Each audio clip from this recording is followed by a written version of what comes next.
Hello viewers, I am GS Pillai. Welcome to my channel GS Pillai's Views.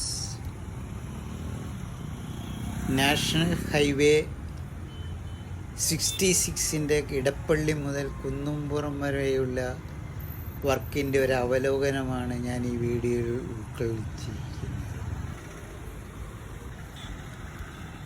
ചുമന്ന മണ്ണിൻ്റെ ക്ഷാമമാണെന്ന് പറയുന്നു. ഈ ഭാഗത്തുള്ള വർക്കുകൾ വളരെ ഇഴഞ്ഞാണ് നീങ്ങുന്നത്. 3-4 മാസമായി ഈ ഭാഗത്ത് യാതൊരുവിധ വർക്കുകളും നടക്കുന്നില്ല.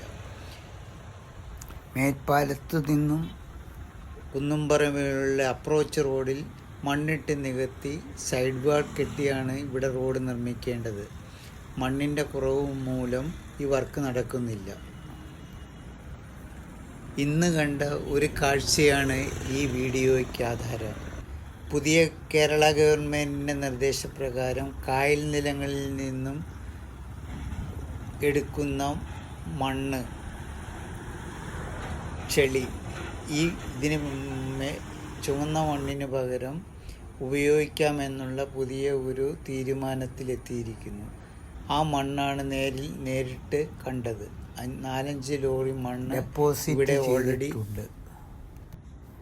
മെയിൻ റോഡിൻ്റെ മറുവശത്ത് കാണുന്ന ഈ സർവീസ് റോഡിൻ്റെ ഗതിയും നേരത്തെ പറഞ്ഞ മാതിരി യാതൊരു പുരോഗതിയുമില്ല. ആകപ്പാടെ പണിതിരിക്കുന്നത് വെള്ളം പോകാനുള്ള ഒരു ഓട. അതും മുഴുവനായി തീർന്നിട്ടില്ല.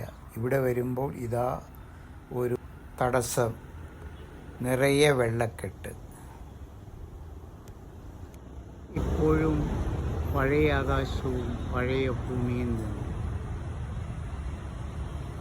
ഈ ഭാഗത്ത് നാട്ടുകാരോടൊപ്പം 5-6 ഫ്ലാറ്റുകളുണ്ട്. അവിടെ താമസിക്കുന്ന കുടുംബങ്ങളുടെ സഞ്ചാര സൗകര്യങ്ങൾ വളരെ പരിതാപകരമാണ്.